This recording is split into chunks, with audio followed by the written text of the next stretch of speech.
Hello, ladies and gentlemen. So now now we're going to try this problem again, but this time we're going to make a different choice for our variable, for what it represents in any case. And what we're going to do is we're going to first start by reading this problem. Let's read it together. Henry has 318 more ships than Isabella. In total, they have 1,192 ships.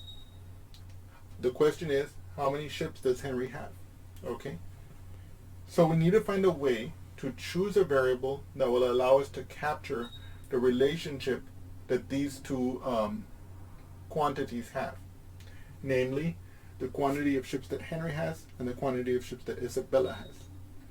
In this case, we see that Henry has 318 more ships than Isabella. So if we think about it for a moment, whatever Isabella's number of ships has, we would add 318 to get the number of ships Henry has, right? I want you to think about that a moment. Now, if you think about that a moment, then you'll see that if I let I be the number of Isabella's ships, right, then we can represent the number of ships Henry has as I plus 318, right? This is the number of Henry ships. Okay. Now, let me pause here a little bit. And I want to emphasize something very important here.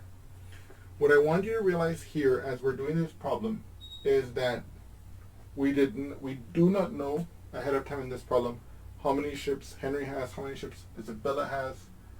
We only know the relationship they share. That one is 318 greater than the other. And of course, we're going to see that they also total when we add them up to 1192. But in spite of the fact that we don't know anything more about these quantities beyond their relationship to each other, or beyond the fact that we don't, or let me see, in spite of the fact that we don't know anything about these quantities, we can in fact make two expressions that are completely precise in expressing these quantities, right? Whatever the number of ships Isabella has, I ships, Henry must have I plus 318 ships, right? And this is a huge leap, okay? Okay, that's one thing.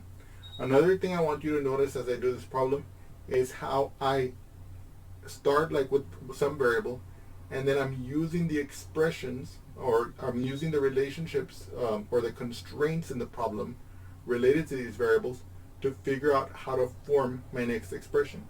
Okay, Isabella has I ships, Henry has 318 more ships than Isabella, so Henry must have I plus 318 ships, whatever I is, whatever the number of ships Isabella has. And now, this will allow us to set up our equation. In the next sentence, they tell us in total, they have 1,192 ships. In total. Well, in total will mean for us that we're going to add them, okay? So let's do that. So I'm going to take the number of ships Isabella has, and I'm going to add the number of ships Henry has, and that has to give us 1192. Now let me make a brief comment here.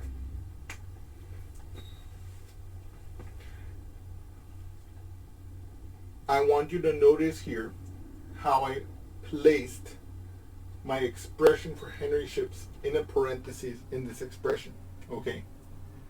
This is important because even though it doesn't make a difference here, there will be other cases where it may make a difference, and I want you to develop this good habit for the future, okay? Now, as I mentioned, of course, in this case, it won't matter, right? We're adding just that expression, so we can just remove the parentheses, okay? But before we proceed to solve this equation, I want us to look at what we were able to do. We started off with just a description of the relative, that there is these two quantities of interest to us, the relationship between them, and what they add up to. And we were able to translate that step by step. First we chose a variable. We were able to change that information into an expression for another quantity in the problem. And then we were able to use those quantities and the criteria that the problem gave us to write down an equation. Okay, we encapsulated all the information from the problem that we need into a mathematical form that will allow us to solve this problem. Okay? So now let's solve this problem. As I mentioned, we don't need to keep this in the parentheses anymore, so we're going to remove it. Okay? Now in other cases, the parentheses will have made a difference, and so I want you to develop that habit from this very beginning point. Okay? So here, like I said, in this case, we don't have to do anything with these parentheses. Like, for example, they could have told us in this problem that, for example, that the number of ships Isabella has plus twice the number of ships Henry has would have given us 1192, and we would have had to have put a 2 in front of it. Okay, that's just hypothetical. That's not exactly correct. But if there had been a 2 in front of there, then we couldn't have just removed the parentheses, is what I'm trying to say. Or if they had told us something about a difference between these quantities, that this minus this quantity, okay, then that parentheses would be needed. Because if we had a minus here, it wouldn't have just been minus I plus 318. We would have had to distribute that. Otherwise, we would have made an error. Okay, so from now on, I want you, when you're performing the steps, when you're putting in the new quantity in the equation, you want to put it in a parentheses first, and then let the rules of algebra, the order of operations, and so on guide you to the solution of this problem. Okay, in this case, there's nothing to do, so we just remove the parentheses. Now here, I have an I plus I. We know that that's going to give us 2I. I have a plus 318 here, okay. And I know that that's going to give me 1192. Now, I want to get the I by itself here, so I'm going to take away 318 from both sides, like this. On the left-hand side, I have 2I right now, equals, and now I need to perform this subtraction. What is 1192 minus 318? So I want to first ask, what is 2 minus 8? Can I do that? No, I can't, right? Because the 8 is bigger than 2. So I have to borrow from this 9. This will become an 8. This will become a 12. 12 minus 8, 8, 9, 10, 11, 12, it's 4, right? 8 minus 1 is 7. 1 minus 3, I can't do that, right? Because 3 is bigger than 1. But what I can do is can borrow from this. This becomes a 0. This becomes an 11. 11 minus 3, well, it'll be 11. So let's say it'll be 8. Why? 8, 9, 10, 11. Right? So we know that this is 874. And again here, we can see, I have a 2 next to this I. And what does it mean when we have a number and a variable next to each other like this? It means that we're multiplying them. What's the opposite of multiplication? Division. So here we're going to divide both sides by 2, like this. Okay?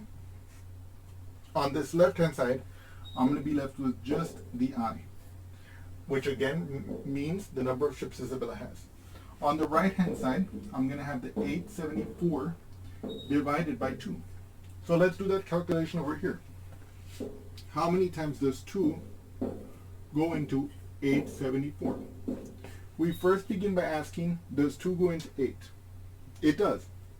How many times does it go into 8? 4 times.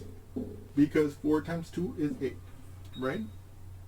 And then we subtract 8 minus 8, that's 0. So we drop down the next term, which is 7. We ask ourselves, does 2 go into 7? Yes. it goes in 3 times, because 3 times 2 is 6. 7 minus 6 is 1, right? And then we bring down our 4. Now notice, I'm always subtracting, then bringing down 1. Subtract, then bring down 1. Now here, does 2 go into 14? Yes. 7 times. 7 times 2 is 14. And you can see here when I subtract those, I get 0. And of course there's nothing left to drop, so the division stops. So we can see here that I is equal to 874 divided by 2, which is also equal to 437. So I know now that Isabella has 437 ships. Is that the answer? Is our answer 437? Let's find out. Let's look at the question again. Henry has 318 more ships than Isabella. In total, they have 1,192 ships. How many ships does Henry have? It is not 437, because they're asking how many ships Henry has. And by the way, so that's another thing I want you to point out. I want to point out to you whenever you're solving a word problem. Always at the end of the word problem, double check to see what they're asking for, right? In this case, we found I. I happens to be the number of Isabella's ships. We found out that Isabella has 437 ships. Well, Henry has 318 more ships. So let's add 318 to 437. Okay. 7 plus 8 is 15. Okay. So we bring down our 5 and we carry our 1. 1 plus 3 is 4. Plus 1 is 5. We bring down our 5. 4 plus 3 is 7. Aha. So now we can finally state our answer. Okay. And that is that Henry has 755 ships. Okay. Okay. Henry has 755 ships.